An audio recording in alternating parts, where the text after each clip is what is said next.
that lower bracket final. Yeah, and of course, if Virtus.pro do go down 0-2, they still play again tonight versus, I'm going to assume Penta, but it could be NIP, the loser of that matchup. It could be anything. It could be anything. More than likely, it will be Penta, but yeah. Let's get ourselves underway. So pistol round as we start map number 2. We are on Mirage with Virtus.pro being 1 map behind Team EnVyUs, and also new player on T side. Let's see how they hold up. Well, they're going to start it off by heading toward mid early. A couple decoys out to work with them, but nice shot. Smith actually gets the nade kill based on the early damage from that USP. That worked out perfectly, did it not? And he's also going to re-peek it out just to spot that they're all still there. Meanwhile, Taz has got into the A site, but his teammates are going to have a hard time joining him because they've given up on trying to take mid. Happy's flanking. They did hear him coming, fortunately, so they'll get that kill, but Taz is down and out. There's nothing they can do. They had an opening they could not take advantage of. It was practically stranded, and Virtus.pro had no other choice but to back up. The second that nade hit, it wasn't just the instant kill onto Pasha, which I'm fairly certain he's going to be fuming about. It was the complete stop of the push up to mid. They couldn't double back to B. They lost their player, stranded over an A. It was meant to be a quick push down mid to move in through connector, and they couldn't do it. And how frustrated was Taz? Because he had A site. All he was waiting for was that pinch play, and they just didn't get there. And oh, shocks. Nice peek. Takes down Snacks. They're going to try and push through this connector. The horns of the bull, but... They're sandwiched right now. They have to back up a little bit, but Shocks, he plays the nice distance. And the initial pick the VP tried to get onto the short A up on Catwalk, it didn't happen on the CT player. So they never got the number advantage. And that's the worst possible way, just mentally, that first round could start for Virtus.pro. So Envy's going to go for 3 FAMAS and M4, and I love the Mag 7 that's going to come out. That's going to be for NBK. We'll see where he chooses to play. It looks like he's going to go directly toward the B apartments. Yeah, he's going to be looking at the truck area, more than likely, making sure no one can just do a quick rush, because that's what you'd expect. If you're on eco, you're either going to do a slow pick, or you're going to try and rush one of the areas, and one of the most favorite ones would obviously be going straight through the apartments, but it's not going to happen. Instead, they just try and find the early movement. Snacks trying to get as much information as possible, hence he's down in that alleyway. And that's just trying to get up close with the pistols and contest connector, but Kubin and Pasha have yet to make a presence. Happy's now slowly creeping up away from B. He was playing favorable over toward the B side, just back to support MBK, but now he just peeks out Cat. Didn't get any information from that yet. VP's running out of time. Cuban looks like he's going to smoke up on short, so then they can push up. Keep in mind, though, it's a 5-smoke setup right now for VP. All they want is, this is what I said they should have done on Cash. They want this bomb plant. So they're going to try and go for it. They'll smoke off window. There's one on Cat. That'll allow them to get up connector unsighted, and they'll pinch for A. But they've already got company there. Kuben's going to find one, though. That Shocks down. Happy and Keo respond before Bialy finally gets one, and that's all he's going to get. Smith finds him from jungle. He pops out through that smoke, and that's your bomb down. So the momentum they had is now gone, but look how weak Smiths and Happy are, and they've got a gun to work with. It's Pasha that's holding on to it, and he spots one above the smoke, not able to get that spam, but look at the HP. They're so low. They are so low right now. Like Pasha, he still has to get back over and pick up the bomb, but Kuben's going to drop, which means it's all up to Pasha. He's at least able to claim out Smith, but pushing onto the side after you were able to bring down that connector T player, there was no other way that Pasha could try and breach onto the site safely. They needed to have the 2 up to do it. And Virtus.pro, they did show at least the way they could breach onto the site. The problem is they couldn't finish the job. Just limping away these EnVyUs players were able to keep their crossfire going, and Virtus.pro couldn't find the clean angle. Not to get the plant down, not to get the final the CTs down either.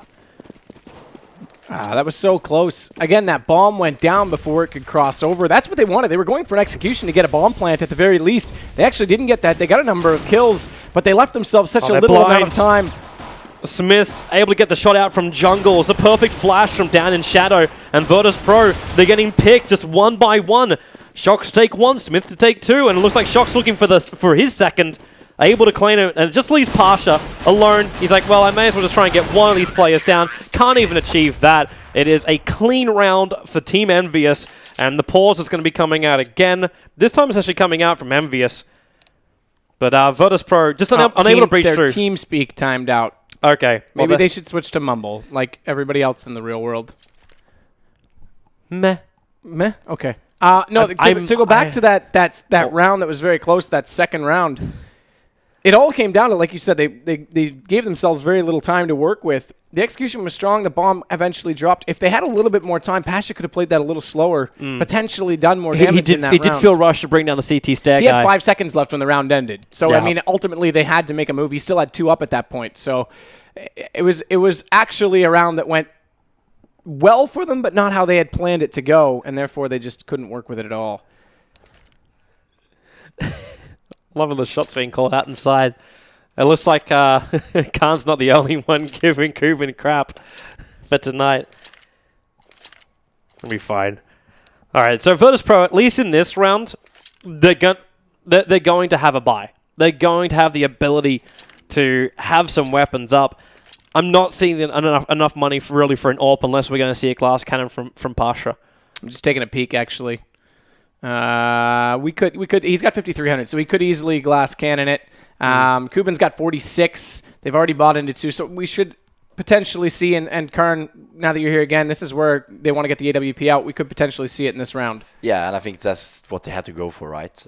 Get an AWP in the hands of Pasha, and maybe some magic can happen. A very unfortunate start there for Virtus.pro, and obviously Kuban, he got a very nice welcoming to the competitiveness of Counter-Strike Go. Boom, well-precised, high-explosive grenades, evaporated Pasha and just stopped that rush, as you mentioned earlier, Toby. So, 3-0, as expected. Let's see what happens now when they get back to the server. I don't know exactly what is going on. I think they were complaining a bit on loss, and then we lost call two of the each other players out for certain reasons. I think someone suggested that they should get a manager on board as well and play for them to make it fair. But although just to actually give an idea here, Kuban just left the server, so maybe Neo might have things working for him. It's actually Kiyoshima and MBK for EnVyUs who are trying to reconnect right now. So okay, just to keep you all updated and informed. Thank you, because he's the man with the computer. I know. I don't know why they think I'm the special guy, but they gave me the computer. Because you think you're special.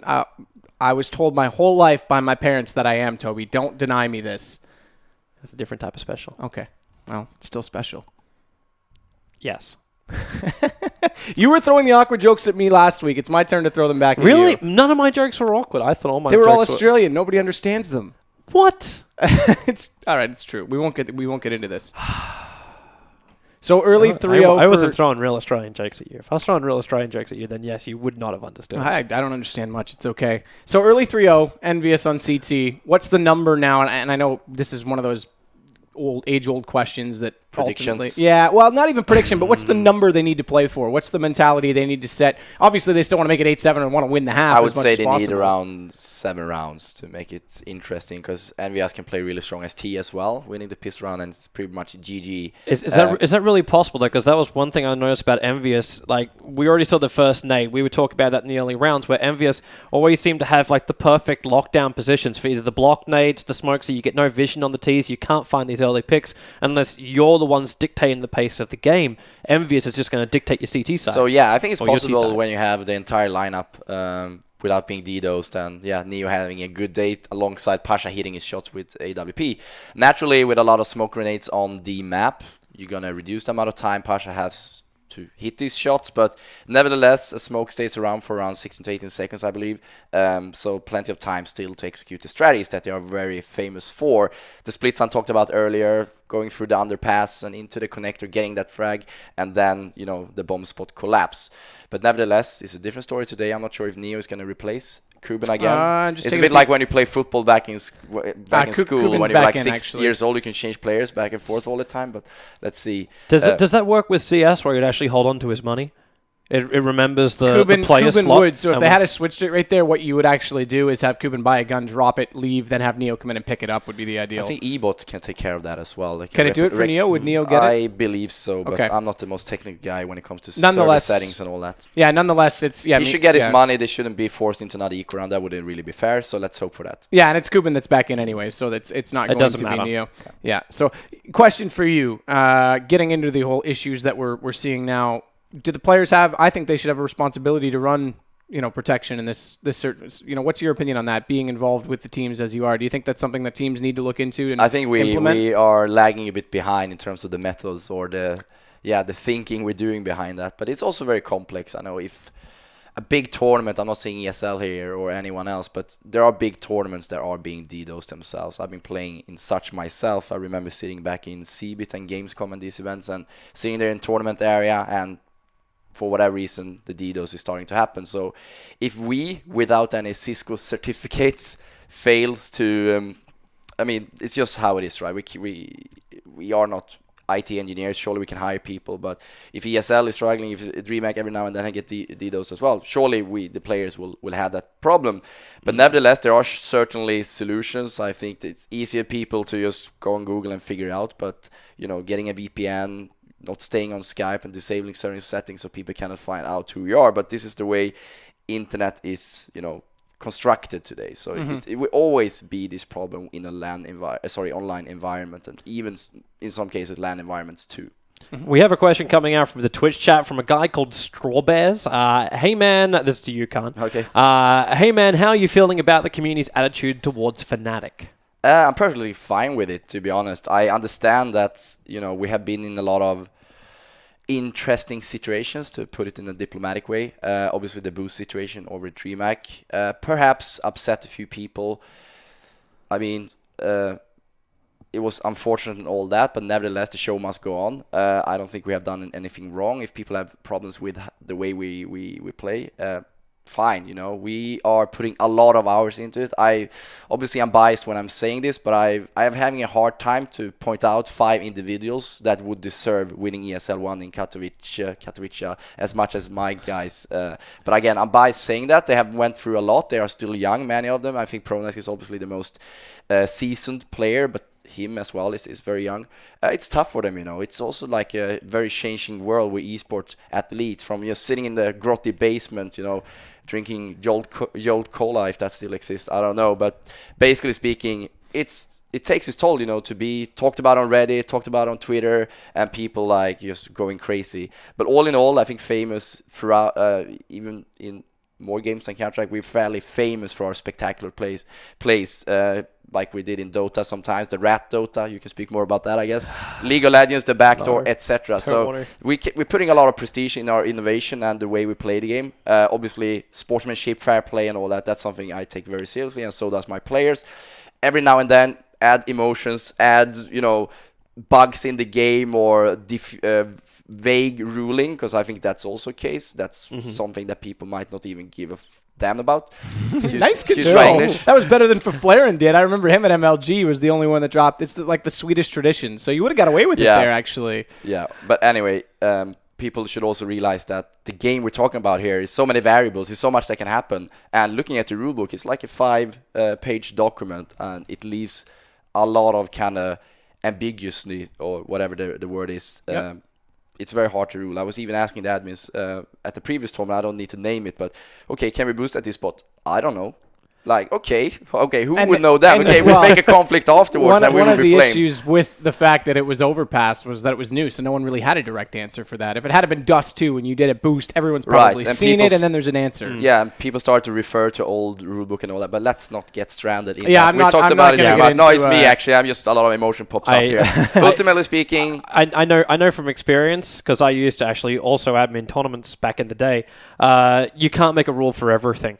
It's just that simple. There's always going to be something that someone's going to discover which just completely breaks your rule set, and you're like, wow, I never really thought about that happening. And that's when rules are created. Laws are the same thing. Someone does something that no one's ever seen before, and someone goes, hey, we need to have a rule for that. It happens in every sport. It happens in criminals and everything. Yeah, so that's when the rules have to happen. They don't just... It's impossible to think of every scenario beforehand. The final thing I would say is about the boost. I mean, personally speaking, from my background playing 1.6, and I've seen a lot of things in that game, I honestly had no problems with it. I think not the failing, but the problem got kind of enhanced because the opponent wasn't able to kind of identify where this angle comes from. Because it wasn't... Okay, surely someone eventually found out you can see to T-base, beneficial or not. I'm also thinking back in the days you played D Tuscan. I think it was actually Virtus.pro. They had another name at that point. Tuscan had the door, and you can actually go and block the door on, any. Obviously, it didn't make sense to do it on a weapon round because then you can just get, shot through the door. But you did in a pistol round, and these guys got locked into the cellar. It's like Fritzl all over again. Actually, there's a great video of the guy saying. I forget what the phrase is, but it's stuck in the door. I'm stuck in the yeah. So I'm just saying comparison, and historically we've seen a lot of more crazy stuff going on. But surely I understand the criticism. I do, but here, hey, again, it's a little bit of innovation. We put a lot of effort in. Unfortunately, it happened, but it comes from happens for many different reasons, not only because our players is just trying to abuse the game. The guys are trying to get us to ask this next question. Yeah, we'll jump away before we get too far on a tangent. Yep. So this is a question, another one coming out from Twitch chat. Was replacing Makaleli with Alu a good idea for NIP? It seems like it, I'd say. Looking at how ESL won, I know we've been talking about that. Yeah, we talked about it before we actually started tonight. For a long time already. But he played really well. From what I can see, it's very hard when you're not kind of integrated into a certain team dynamic and how they behave socially and all that. But he seemed to have a really great time. I do think that Alu is a more solid AWPer than Makaleli. Makaleli is definitely a great sniper, but I would say he's less versatile and also less consistent than Alu is. Alu can pick it up around the clock. He can play T, he can play CT, he can play it aggressively, he can play it defensively, and he hits his shot. Like I think in the final he was. I mean, no offense to any of the other NIP players, but he was the one that kind of, carried them forward and made it as close as it. But that's always the case, right? That's the beauty of having many good players. And sometimes you have a bad day. I think Forrest had a bad day on Inferno, for example. He played amazingly throughout the tournament alone. But yeah, they again, coming to a long answer now, but yes, I think it was a great idea to trade or change and adding Alu. Down the road, there might be scenarios where they will struggle with the language barrier, but I know for a fact that he's also, trying to pick up as much as he can. There's a portion of the Finnish population, I'm not sure whether Alu belongs to that can actually speak decent Swedish. But let's see. I think it's a good. I know he said that he was learning it and taking it seriously to learn it better in an interview, so cool. I expect that he will. Actually, and speaking of communication, Get Right said in that 1-on-3 that he had that it was him saying, "You can hex there," that made him take that shot through the box that got that 1 second killer. That sounds very Swedish when you say you can hack something. Yeah. And we were talking about DDoS, we were talking about map bugs, hacks. I know, I laughed at that. Hex is a Dota thing, right? Making him a chicken or whatever it is. Okay, anyway. Yes, it is. Sorry. It's fine. It's fine. Funnily enough, no Dota calls tonight. I think that okay, so we are all 5 or all 10 are back in. So by the sounds of it, we're good and ready to go again. I'll just contribute the point. Makaleli, I think Thorin summed it up well, was that he's very streaky. He found some incredible kills and he was incredibly aggressive. Yeah. But I remember one round on Cobble against LDLC in the final at MLG. He took 5 shots from the top of the hut in the back of A toward the ramp and missed all 5. And it was kind of one of those consistency things where if you got the kill sooner, they can change their angle. But that was also one of the things that I know the ESL 1 panel was bringing up a lot. Was that Alu wasn't aggressive? Where it was like, it was like Alu, you were saying consistency was the thing for him. And yeah, he's not going to die, but he's not going to find these early pick-offs. So NIP don't get these huge early advantages. A lot of their play that came from ESL 1 was very slow, standard, move up. Methodical. They used a lot of Molotovs to check every single corner they could, and that's how they cleared through the map. It wasn't through these early picks all the time. It was just, if it happened, brilliant. If it didn't, we still just moved through the map. That's why I think they played so well up against EnVyUs. And it's 2 different styles. It'll be interesting to see which complements the rest of the NIP players better, obviously, but time will tell. That said, we're going to get back into it. So Virtus.pro, in their first gun round, 5 AKs up. There's no AWP on either side. I said that they might have gone for that glass cannon approach. They're not going to do it, but they are going to execute onto A very quickly. Yeah, they're not waiting for this one at all. It's just smokes. The Molotov, though, has really locked them up. They cannot get up the stairwell, and Shock's already brought down Snacks. They don't have their push coming in. In fact, Smith takes down Taz as well. There's no one who's up on the high ground, and this buy round is an absolute disaster. Part is the last one left alive. He's killed while blind, and only 2 players lost from EnVyUs on this round, coming back into the map. Oh, that's not what they wanted to have after their pause. No, not at all. And that was so quick. I mean, they just walked in. Once they threw those smokes and flashes, it was very predictable. There was only 3 defenders from EnVyUs too. It's that flash that comes up from underneath Shadow. It comes up through the stairwell. It's the second time I've seen that happen against Virtus.pro as they try and push out through the palace, and they get locked. They can't see the opening. They don't walk out blind, but they can't find the early picks that give the advantage that allow the guys from stairs to push in. And that's the other thing to note is that EnVyUs is playing a slightly unorthodox positioning on the defensive at A. Kiyoshima and Shox are both playing over on the right side and a little more aggressive. Smith threw a gap in the smoke, so it's a misplay right there from VP. He's going to get one more. Are they going to boost up? Smith, he's not going to go down. He's actually going to take 3 players right now until finally Bialy's going to put him down. That you've also lost your push. Again, Shox absolutely solid on that defense on A site. There's just no holds. It was a pistol round. They tried to find the opening. They actually got themselves a little bit of a gap, considering Smith was actually caught in a weapon change. So he potentially should have been, well, not when they first crossed. He switched to knife and then back over towards the M4, and he missed his chance to hit both of the players. Just to go back to the point, though, before I was saying, normally you see sort of one window, one connector, one CT sort of ticket booth or stairs to cover off your A site. They're playing it a little bit different. With Smith's in the window, Kiyo's actually over in toward the A boxes or pushed up by Shadow, and it's a fine balance because connector is very important. So Smith's has to be extremely strong to hold that middle himself in that position. If he goes down, then it's going to be up to Kiyo to immediately turn, and like Karn said, the A site can crumble once connector's gone. But by having him pushed up, we're seeing a lot of teams smoke off jungle and ticket booth, and unless you're doing that Virtus or that Na'Vi keyed All-Stars smoke where you're coming into the 3 boxes and dividing the site, that aggressive player is beyond your initial entry smokes. He can catch you out. Like you said, he flashes up through the ladder hole, pops up, there's your Palace player down. Smith is going to rotate out quickly from the window so long as someone in mid's not keeping him busy. You're going to have a player from B rotating all the way around up to CT. It's a fine balance. Do you give up that extra player over on the connector and play him deep in the site A, which covers off your direct A entry, but risks your connector give up, or do you hold connector, which seems to be, more common, but it also seems to be easier to smoke off.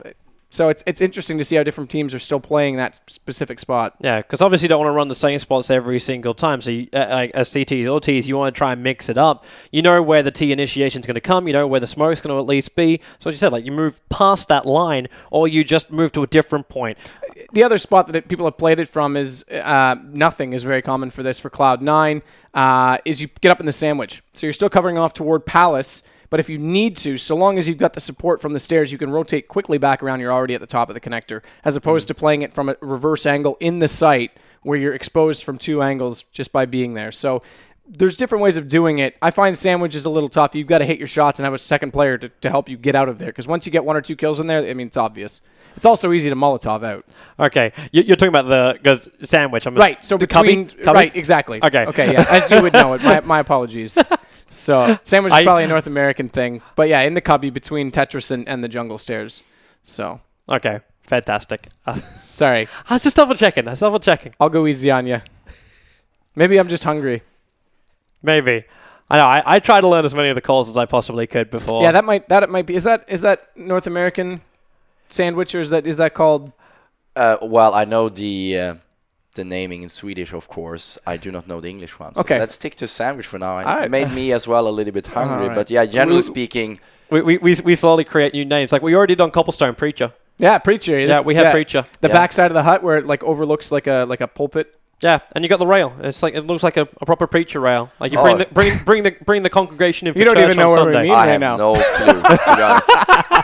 I already lost that overpass. But yeah, speaking about name convention in CS, it's very different between the languages and all that, and also through the titles themselves. I'm sure it's different in Source 1.6. In Australia, there was actually different names as well. In fact, I remember when I was doing 1.6 and Source at the same time, I was getting absolutely grilled by the Australian community because I called Tunnels Duck, which I believe is a 1.6 name in Australia, but it's a Source name in Australia to call it Tunnels. So I've forever called it Dark just because of that. But I got grilled because it was one of the other. I actually thought that the Australians just called everything, what was it, Jungle and Diggity? Wasn't that the map that someone posted on Reddit based on Vox's calls? Jungle, Diggity, Diggity. Yeah, I saw that one. But yeah, fortunately in the game of CSGO, I think it's top left, right? You can see which position you are, but it's not that specific. Yeah, right? if you use the I guess you have to stick to this. There's so many of those names too, which you look at and just go like, I'm never going to call it that. Yeah. I guess just so long to call as well. Like I want a quick call. I want to have something with like 2 syllables maximum. Or something more specific too. You get pit. Speaking about specific, we were sitting in a meeting with Val talking about the game, giving them some feedback and all that. And I think it was Pronax telling. He talked about the area that we call Gandalf, which is obviously the white wizard or grey if you're watching the first Lord of the Ring movie. Spoiled and they were the like, ending now. Gandalf? Gandalf? You shall not pass. Yeah, but yeah. So that was super weird, like Gandalf. How would you refer to that? But yeah, sandwich Gandalf and all this. I guess it's down to the preferences of the team in question. Where did it go? There was a question on the screen that was for you that I missed. Yeah, it was something. It was something that was along about the American lines, scene. Yeah, it was something along the lines of hopefully they'll get it. Here it comes. It's coming back up again. So yeah, what's your opinion on the mass ban in the U.S. scene and how much did it set them back? And yeah. Well, to the Stone Age, no, sorry. There are still plenty of good players over there, and generally speaking, it's extremely unfortunate because I think Counter-Strike in America was starting to get somewhere. I would be surprised if this is kind of like prolonging the time we need to see a major in the States, for example, because there are less teams to play. Is it going to hurt, though? Because we were talking about this earlier tonight, where the American teams are also considering coming over to Europe. Well, it looks like our game's actually started, so we might come back and talk about this. But if you ask me, after. just quickly, if you ask me if it was right to get them banned or not, yes, of course they should be banned if they bet against themselves. Okay. Or even, yeah. Let's go to the game. Let's go to the game because it's already back underway. So our 6th round. And it's, well, it seems to be continuing just the way the 5th round did. As the T's unable to breach in anywhere, and they're down to 1 AWP up the mid, and that's going to be Pasha. At least you managed to pick up that AWP, but unfortunately it's now going to be put into the hands of EnVyUs. As the one last player left, waiting to come up the A stairs. It's all up to Bialy. He's not saving anything. He might be able to get 1 pick here, but that's not going to happen. He just burns in hell. So 6-0 in favor of EnVyUs. Virtus.pro on their buy round. Now a lot more trouble, especially the fact that Happy was able to grab that AWP too. So EnVyUs is just rolling in the cash. They're playing so well and so aggressive in that middle position. That time, Pasha had nothing he could do with that AWP. Finally gets it out. Finally looked like they want to make a pick with it. Instantly countered. Instantly taken. Well, not instantly, but isolated nonetheless. It took them a bit of time to actually get the kill, but isolated. Nothing works. Now they're up middle a little bit further. They've got AKs to work with. Now, there you go. Finally, they get a kill at that connector. It's Smith's down, but Shox is still here. Yeah, and with the flashbang blind, he got a little bit of a blind on Pasha, but Pasha was able to get himself around the corner. The problem is Shox is locked between 2 players right now, and he's going to be able to bring down the one at the connector. Nano over to Bialy, but Bialy will be locking him down, and this means A-site currently belongs to Virtus.pro. This is the best position they've been in all half, but the question is, can they get that plant down? The bomb is there, but MBK shuts it down. Taz, Bialy, both coming here from CT spawn. Happy's going to bring down the last one. He's just walking up the catwalk, turns his back to Smith, to Happy, and Pasha goes 7-0. It looked like they were going to get the plant down, and then all of a sudden, 1 M4 from the stairwell. Yeah, and again, no isolation off on that player to hold him out. They actually took advantage of a change that Envy made. Smith didn't go directly to window. He went to connector and tried to peek it from a different angle just to change things up a bit. He was 5 rounds in a row there, so we'll see if he could change it.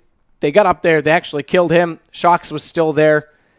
They got at least a little more map control, but nothing else to work with. And like you say, that one player at stairs just completely tore them apart inside A site, and not even a bomb plant to work with.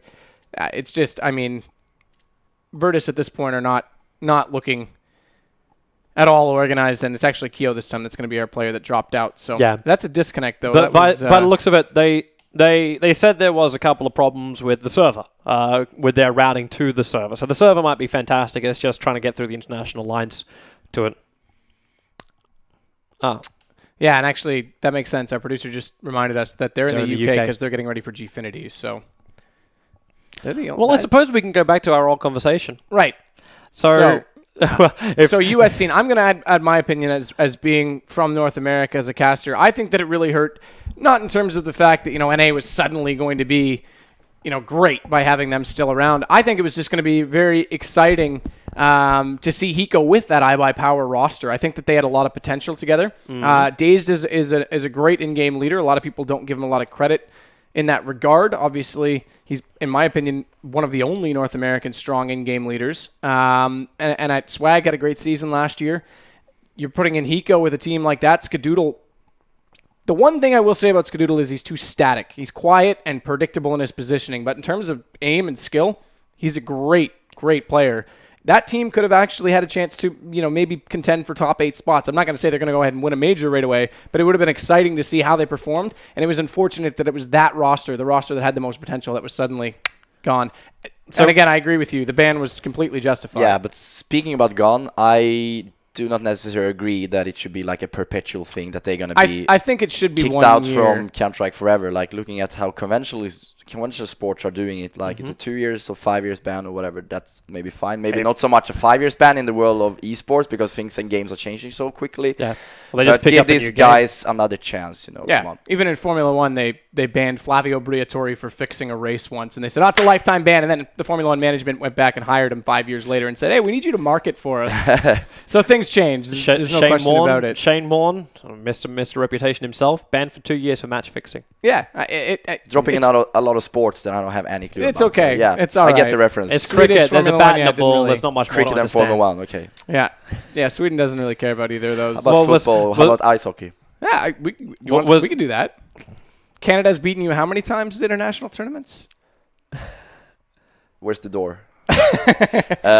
Yeah. Does anyone notice, though, when Canada wins? No, because it's expected. In hockey, I guess it is. Yeah, exactly. What else are you great at?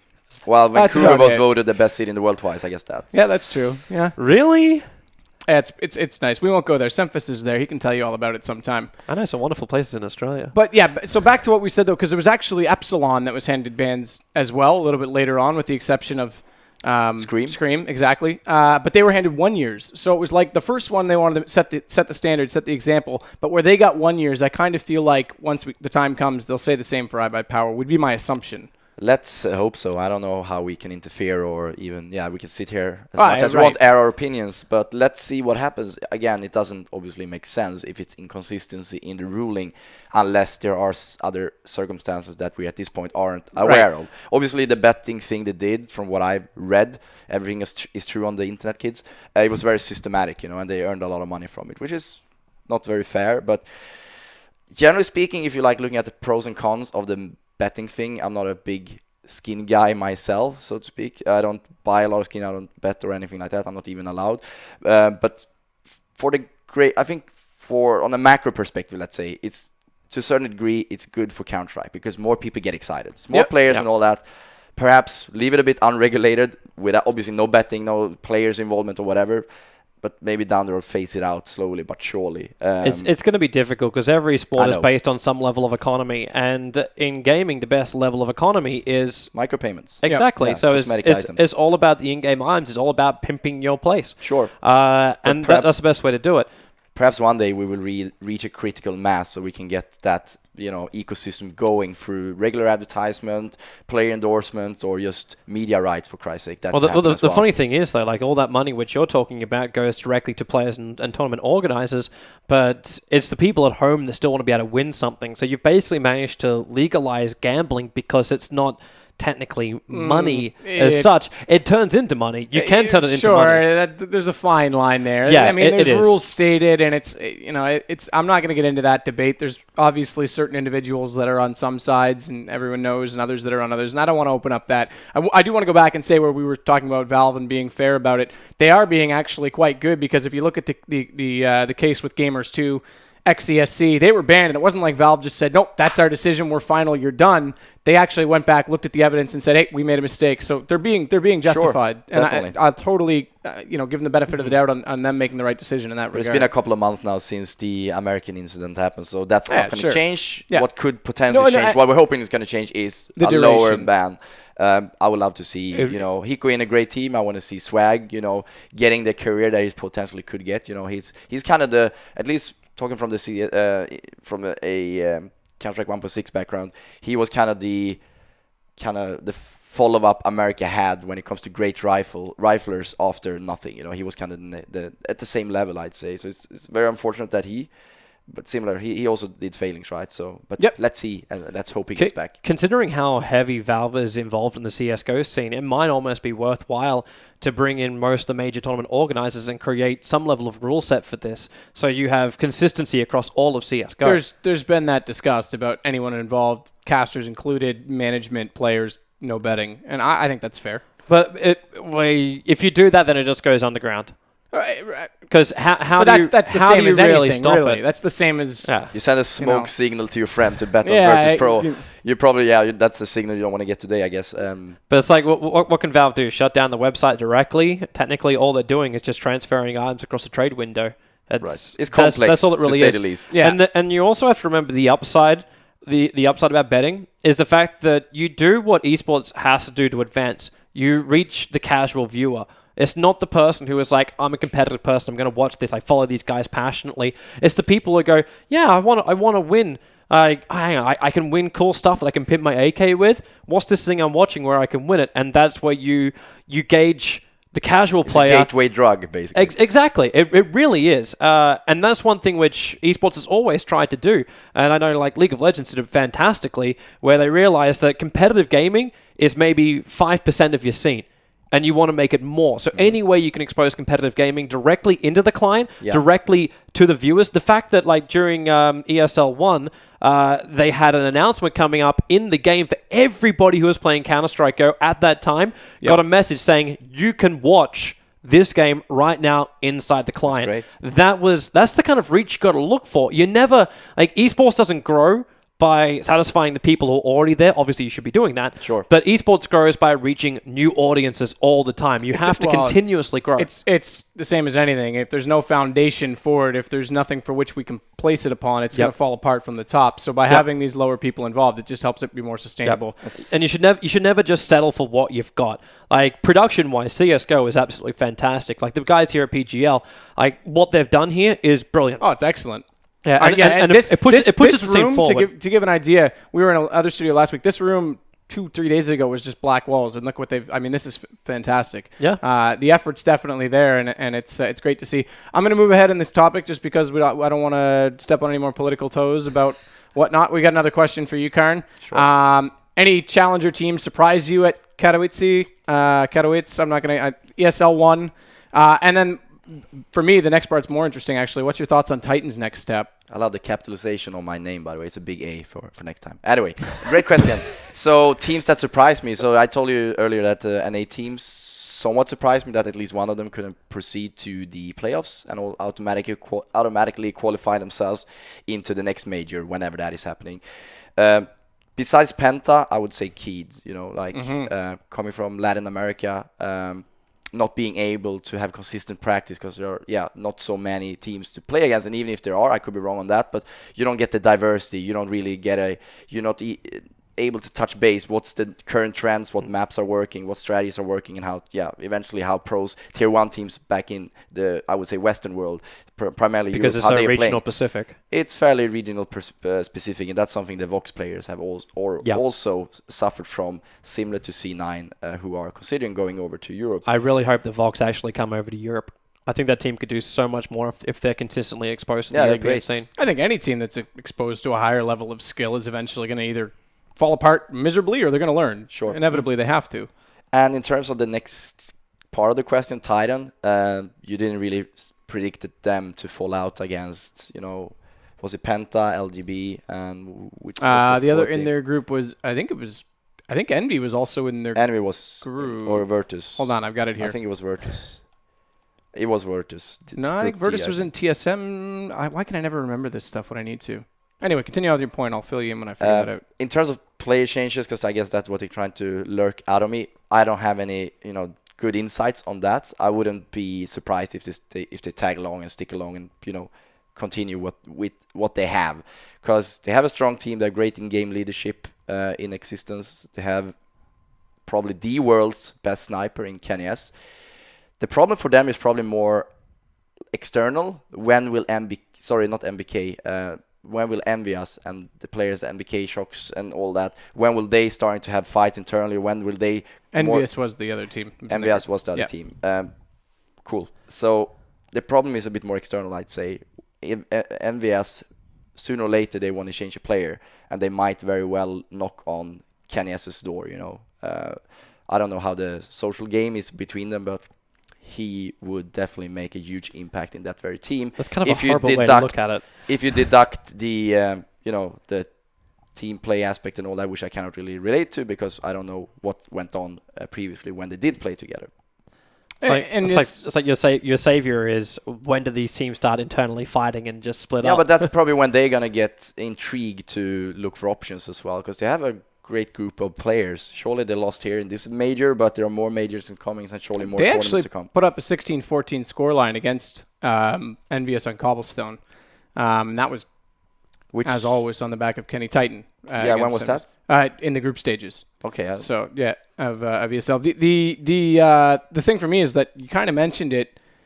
Again, we don't know dynamics, and we don't know how much. Oh, you said 16-14. Yeah, now I remember that Yeah. game. Yeah, it was a super tight game. I was like 16-4. What did happen? Oh, 16-14. Sorry. The interesting dynamic is, like you said, how much does MVSA want to change things up if they did, but they don't. Short-term. You mentioned it. Yeah, you mentioned it though. They don't really have a reliable AWP player. Kenny's, I mean, he's pretty unreal. sniper. I mean, the other thing is there another team that's available? Is there another roster shuffle away from EnVyUs, just including them, that could happen with Scream sitting there? Obviously, a lot of people talk about his individual skill, sometimes lack of teamwork, but you pair that individual skill with Kenny's, and then you just get 3 support players or role players. Yeah, he's certainly a role player. He can be successfully used in, I wouldn't say certain situation, because then I would limit his usage, so to speak.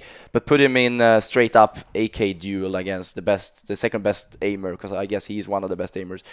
Then he's the man for that job. He can really make huge impact in all sorts of situations. But yeah, he might not be the team player that would fit in Titan or EnVyUs for the time being, because ultimately, speaking from my own background again, team play and being able to communicate, that is what keeps you consistent in the long run.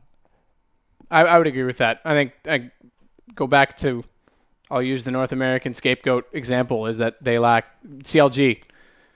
PTR, Peter's an excellent individual player. It just seems like they're not executing well enough at all, and there you go. I mean, there's a team with tons of potential and individual skill that's really not getting things done on a team game. And I'll go back again to Thorn's video just the other day, talking about how NIP is no longer necessarily the best players at all those roles, but they play well and organized. They know each other well enough. And same with VP. I would say none of those guys are standouts, but look at what they can do when they work together.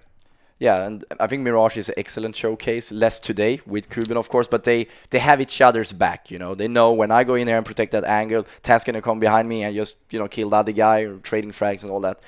That might be a problem in the North American Counter-Strike right now. Again, we talked about acknowledging or even identifying the roles. When it's a little bit blurry, it's more room for miscommunication, eventually turning more room for frustration. Eventually, you're sitting there and betting skins against yourself. I'm kidding, but team play, knowing your strengths and weaknesses, of course, and just creating great synergy is what's going to take you to the next level. All right. Cole? Have we reached the end? Like, have we? Are there any more questions? We've covered almost every major aspect topic in CS:GO these days. Let me think of. All right, Sweden versus Denmark under 20 has to go to Denmark. What's that? If you're playing just players under the age of 20, Sweden versus Denmark. Oh, okay, never mind my question. Yeah. I just wanted to see your perspective on that. It's a good question. I don't have a great answer to it. I think Denmark has the edge there. So who would you name drop then? Because I'm trying to remember the passport details of my player. I think all of them are 20 now. Yeah, they'd be up there. I mean, you look at TSM though. There's 3 players on that roster that are devices older. Sure. So if you say under 20 in the pro scene, I mean tier 1 teams, maybe Denmark. They have to win something, right?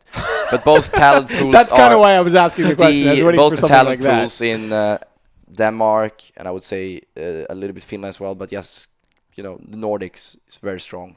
I think Iceland belongs to the Nordics, by the way. I was thinking about that the other day. So yeah, exclude them from that.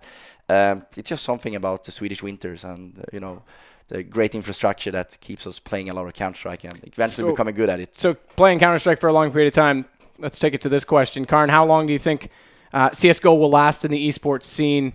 Will it last longer than 1.6? No, I don't think it's going to last longer, but I think we're going to see... The thing is now we have seen some kind of a confirmation that Counter-Strike and team-based FPS is actually extremely viable, both out of a player perspective. I was thinking, because I'm kind of running the gaming strategy and player acquisition, team acquisition, and dealings with game developers and organizers within Fnatic. And 3 years ago, I was sitting there like, okay, will kind of MOBA take over the entire space? Maybe because they were a bit premature with, or earlier on with the cosmetic items, as Toby mentioned before, so they just generate a very quick fan base. cater towards a population are very interested in, kind of anime and all that stuff as well, a bit more, cartoonish. But now we've seen in the past year, right? CS has grown with so many 100%. I don't even know the numbers. Established itself as or one of the very top esport titles.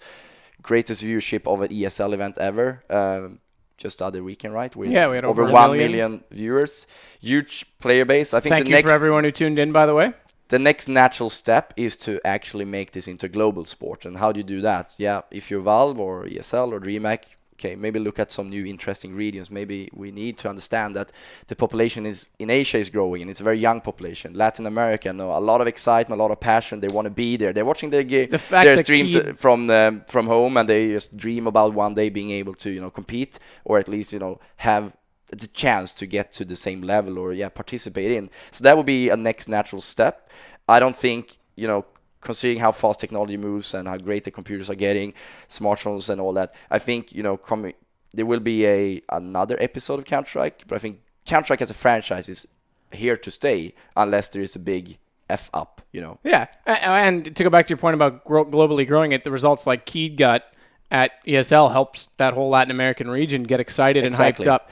I'm gonna take it to another kind of approach too, though, and this is where there's a fine balance from Valve. Obviously, they've already confirmed Source 2. We've seen examples of what that can do. The expectation on Half-Life 3 is coming at some point. It's inevitable.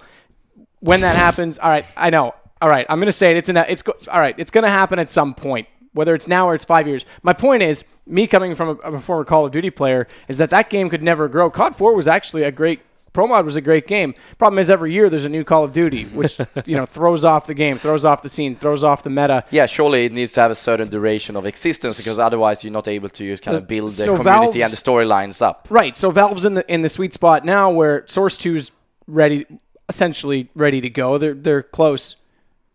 But CS is at its peak. If they go ahead and say, "Hey, let's go to Source 2," they change everything and they risk. But are they changing everything, though? Surely it's a different physics. Maybe you can add certain elements that we haven't thought about yet. It's not a new game model. It's not a new game model if you just switch over to Counter-Strike Source. The engine will slightly modify, but it's still the basic framework that should work. There's to be a couple of tweaks which you might have to get used to, but maybe that's a better thing to make CSGO a better game. But my question is does Valve have to be very careful here on the steps they take? Because could they jeopardize what's going right now and what's working? Should they sit back and just say, hey, let's keep this rolling? Whenever you make a change, you always put something in jeopardy. Definitely. Because everyone hates change. Just as a reflex, you just go on the forums and read about the gun nerfs and buffs and all that, and you realize exactly what Toby said. Yes, they could jeopardize it. Just knowing how the transition, or it wasn't even a transition, but when they introduced CS Source, was that 2004, I believe, or 2003? Even? Yeah, somewhere. I think it was 4. How many endless debates haven't I been in? Like, which is the best game, 1.6 or Source? And people are still, until this very moment, writing to me on my Facebook page, like, please tell me, CS 1.6 is better than Source. Like, that is a never-ending battle. And I think there are better ways than what they did there, that you can or introduce a game or merge two games with each other in one way. It's going to be different this time, though, because I hope so. When you actually have when you have a sequel, so you have 1.6 and then you have Source, you give people the option to play both. But when the Source 2 engine comes up, it's just going to be a raw update coming into CSGO. It's not going to create a standalone game.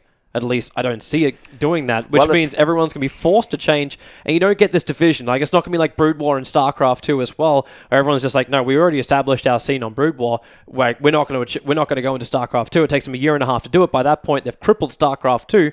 And that's kind of where I was going. So you don't get the full momentum you're searching for. Yeah, but with a new graphic engine, again, I'm not a game developer for obvious reasons. But when you're changing the game physics, adding certain new elements and all that, you can actually not upset people, but you can alienate people. Yeah. Something that works, spraying with AK, it takes a long time to even learn that. Look at Get Right People if you want to learn that. Then you have a problem. I understand that visually it makes sense, it's better for television and all these, not excuses, but reasons they used when they introduced Source, but you have to stay close to the core. You need to kind of break down the popularity into these kind of components, molecules, like why is Counter-Strike Go that successful? Why is that fun to play? Okay, yeah, surely you have the cosmetic items. It has great maps. It has interesting storyline from the esport aspect. you can actually, even from the get-go, you can actually go into a server playing Forest or Shocks or whoever and hit 1 bullet, 1 kill. You know, that excites people. That is a beauty of the game you don't see across the board in other esport titles, and that's what's so intriguing and interesting about Counter-Strike. And everyone can play it, basically. And even if you are a beginner, you can make some incredible Counter-Strike action that encourage you to stick around, to follow the esports and learn about the configs, the settings and all that, the boost on overpass, too early maybe. But yeah, you know what I mean, right? Like, surely if you change up the game physics too much, you cannot spray, and you need to jump, or you cannot jump. That could be complications. That was a complication back then with Source, at least. And that kind of goes back to when, before we even started tonight, you'd asked Toby what he thought of casting Counter-Strike, and you were saying it was very simple to watch, and therefore it's more simplistic. It's more friendly for the spectators. It accommodates every type of viewer you're searching for. It accommodates that person which has never heard of esports, never played any games, but they can understand gun shoots person. Like, that's all you have to understand to appreciate Counter-Strike at a basic level. And the more and more you discover, the more and more you appreciate the game, and you can understand the game, and you appreciate what the players are actually doing inside the game in competitive games.